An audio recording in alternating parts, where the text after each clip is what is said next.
नमस्कार. आज आपण बघूया गॅस शेगडीची साफसफाई कशी करायची, म्हणजेच गॅस शेगडीवर असे करपलेले चिवट जे डाग असतात ते कसे काढायचे अगदी सोप्या पद्धतीने. त्याच्यानंतर गॅसचे जे बर्नल असतात तर त्याचे जे छिद्र आहेत ते ब्लॉक होतात, त्यातून व्यवस्थित गॅस येत नाही बाहेर. तर ते बंद झालेले छिद्र कसे मोकळे करायचे ते सुद्धा या व्हिडिओमध्ये बघणार आहोत. चला तर मग बघूया गॅस शेगडीची साफसफाई कशी करायची. सकाळी स्वयंपाकाच्या घाईमध्ये दूध उतू गेलं आणि त्याचा असा करपलेला डाग पडलेला आहे. तेल वगैरे सांडलं तरी सुद्धा असे चिवट डाग पडतात. अगदी सोप्या पद्धतीने हे डाग निघणार आहेत. तर स्टँड आणि बर्नल गॅसवरचे असे काढून घेतलेले आहेत. आता हे गॅसचे बर्नल आणि जे स्टँड आहेत करपलेले ते स्वच्छ करण्यासाठी एक लिक्विड बनवूया. तर इथे गरम पाणी घेतलंय एका मोठ्या पातेल्यात आणि एका छोट्या बाउलमध्ये गरम पाणी घेतलेलं आहे. तर आता या गरम पाण्यामध्ये 1 चमचा खडा मीठ टाकले आणि मोठ्या पातेल्यात 2 चमचे खडा मीठ टाकले. खडा मीठ नसेल तर रेग्युलर जे मीठ वापरतात ते टाकलं तरी चालेल. नंतर त्याच्यात अर्धा चमचा खाण्याचा सोडा टाकला आणि मोठ्या पातेल्यात 1 चमचा खाण्याचा सोडा टाकला. आता जो कोणता शॅम्पू वापरत असाल तो 1 चमचा मोठ्या पातेल्यात आणि अर्धा चमचा छोट्या बाउलमध्ये शॅम्पू टाकलेला आहे.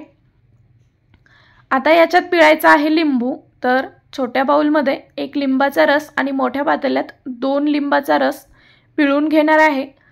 रस पिळून झाल्यानंतर हे सगळं व्यवस्थित मिक्स करायचं. शॅम्पू थोडासा विरघळला पाहिजे पाण्यामध्ये.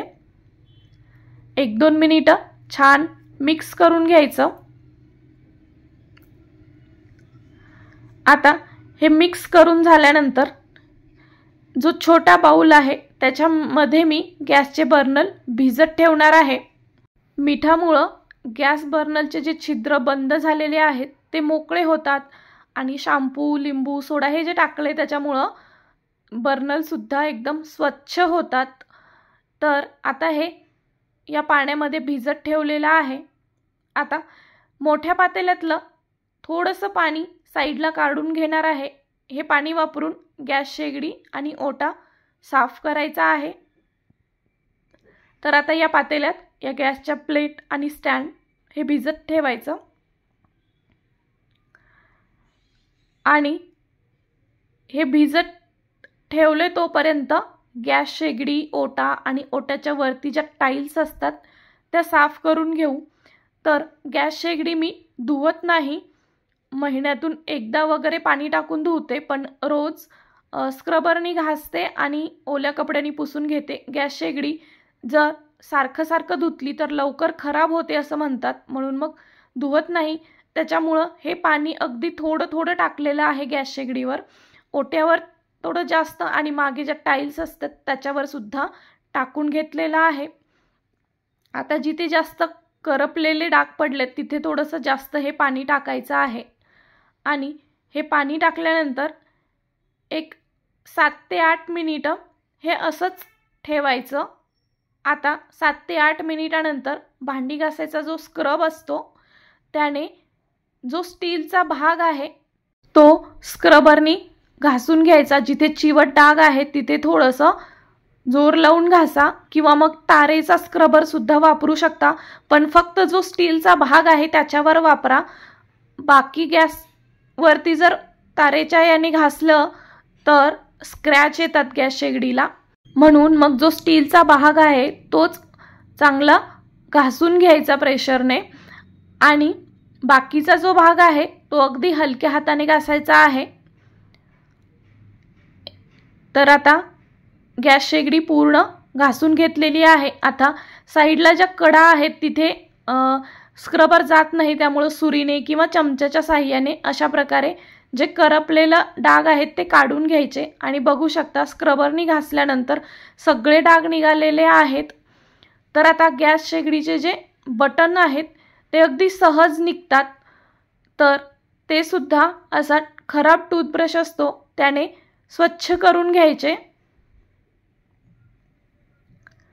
बघा अशा पद्धतीने हे स्वच्छ करून घ्यायचे। स्वयंपाक करते वेळी कधी कधी पीठ मळलेले हात किंवा मसाल्यांचे वगैरे इथे लागतात आणि गॅसचे जे बटन आहेत ते खराब होतात। तर आता हे स्वच्छ करून झाले ब्रशनी आणि पाण्याने स्वच्छ धुवून सुद्धा घेतलंय।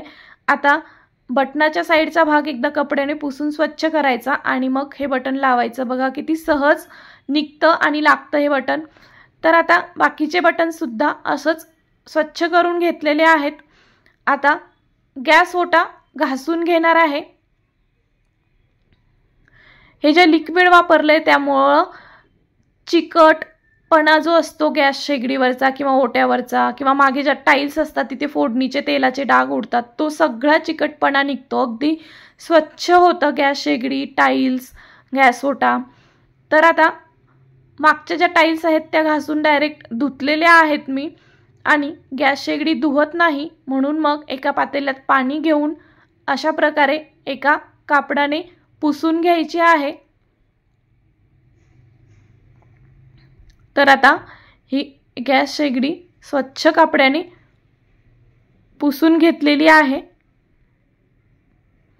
आणि आता ओटा धुवून घेणार आहे। डायरेक्ट पाणी टाकून ओटा धुवून घेणार आहे। कपड्याने पुसून सुद्धा घेऊ शकता पण थोडासा वेळ लागतो त्याच्यामुळे मग पाणी टाकून धुतलेला आहे आणि अशा प्रकारे वायपरने क्लीन करू शकता किंवा मग कपड्याने पुसून सुद्धा साफ करू शकता। तर आता वायपरने पूर्ण पाणी काढून घेतलेलं आहे ओट्यावरचं आणि आता एक कॉटनचा कापड घेतलाय आणि याने आता गॅस शेगडी स्वच्छ पुसून घ्यायची। थोडाफार ओलसरपणा वगैरे असेल तर तो पुसून कोरडा करायचा आहे। खूप छान चकचकीत गॅस शेगडी निघते या लिक्विडने। ओटा सुद्धा साफ होतो छान चकचकीत। तर बघा गॅस शेगडी पुसून झाल्यानंतर इथे मी त्याच कपड्याने ओट्यावर जे थोडंफार पाणी राहिलं होतं ते सुद्धा पुसून घेतलेलं आहे आणि इथे आपला गॅस शेगडी, ओटा, टाइल्स हे सगळं स्वच्छ करून झालेलं आहे। याच्यावरचे सगळे डाग निघालेले आहेत बघू शकता। तर आता जे बर्नल होते ते गॅस शेगडी आणि ओटा धुवेपर्यंत छान भिजलेले आहेत। आता कपडे धुवायची पावडर घेतली आहे। जो लिंबू आपण याच्यात पिळला होता तोच लिंबू घेतलाय आणि कपडे धुवायची पावडर लावली त्याला थोडी आणि याने आता बर्नल घासून घ्यायचंय।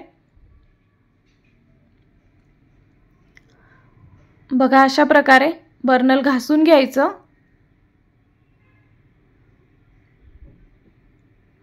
याच्यामुळे जो काळपटपणा आहे तो कमी होतो, स्वच्छ होतं बर्नल। त्याच्यानंतर एक खराब टूथब्रश घेऊन अशा प्रकारे घासून घ्यायचं। जे छिद्र आहेत बंद झालेले मीठ टाकल्यामुळे ते आपोआप त्यातली घाण निघून मोकळे होतात आणि थोडंसं ब्रशने घासून घेतलं।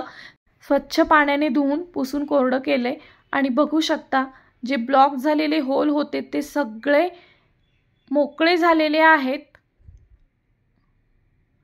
आणि गॅसचं बर्नल सुद्धा खूप स्वच्छ साफ झालेला आहे। खूप जास्त काळपटपणा होता तो कमी झालेला आहे बऱ्यापैकी। तर सगळे बर्नल इथे अशाच प्रकारे साफ करून घेतलेत। आता जे स्टँड आणि प्लेट्स होत्या त्या साफ करून घेऊया। हे सुद्धा पाण्यात छान भिजल्यामुळे त्याचा जो करपलेला भाग होता तो निघतोय सहज, घासलं त्याला तरी। आता भांडी घासायच्या स्क्रबरने हे चांगलं घासून घ्यायचंय। तारेच्या घासणीचा वापर केला तर खूप लवकर स्वच्छ होईल अजून। तर बघा अगदी सहज हे साफ होतंय। जिथे जिथे चिवट डाग आहेत तिथं थोडंसं जोर लावून घासा म्हणजे लवकर साफ होईल। तर आता गॅस शेगडीची प्लेट सुद्धा दोन्ही साइडने छान घासून घेतली आहे। काही काही ठिकाणी असं कोपऱ्यामध्ये वगैरे स्क्रबर जात नाही, तिथे थोडंसं काळपटपणा बसला असेल, डाग बसले असतील तर सुरीने घासून घेऊ शकता आणि धुतल्यानंतर बघा ही करपलेली प्लेट कशी स्वच्छ साफ झालेली आहे। तर आता जे स्टँड होते ते सुद्धा अशाच पद्धतीने घासून धुवून घेणार आहे। हे स्टँडसुद्धा खूप स्वच्छ होतात, लवकर निघतात। तर बघा, हे करपलेलं स्टँडसुद्धा अगदी स्वच्छ निघालेलं आहे। आता ज्या पाण्यामध्ये हे स्टँड बर्नल भिजवले होते ते पाणी फेकलं नाही मी, शेवटी सगळं धुवून झाल्यानंतर बेसिनमध्ये हे पाणी टाकलं। या पाण्यामुळे बेसिन खूप स्वच्छ निघतं, म्हणून सगळ्यात शेवटी हे पाणी बेसिनमध्ये ओतलं आणि बेसिन घासून घेतलेलं आहे आणि धुवून घेतलं।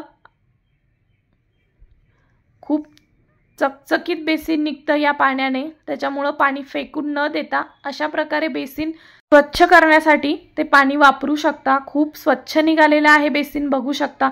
आणि इथे अशा प्रकारे गॅस शेगडी, ओटा, टाइल्स, बेसिन हे सगळं स्वच्छ झालेलं आहे। चला तर मग तुम्ही पण या पद्धतीने या लिक्विडचा वापर करून गॅस शेगडी आणि बर्नलचे जे होल होते ब्लॉक झालेले ते काढू शकता। तर अशा पद्धतीने गॅस शेगडी एकदा नक्की साफ करून बघा। हा व्हिडिओ आवडला असेल तर व्हिडिओला लाईक, शेअर आणि चॅनलला सबस्क्राईब सुद्धा करा। अशाच नवनवीन व्हिडिओसाठी व्हिडिओ पाहिल्याबद्दल धन्यवाद।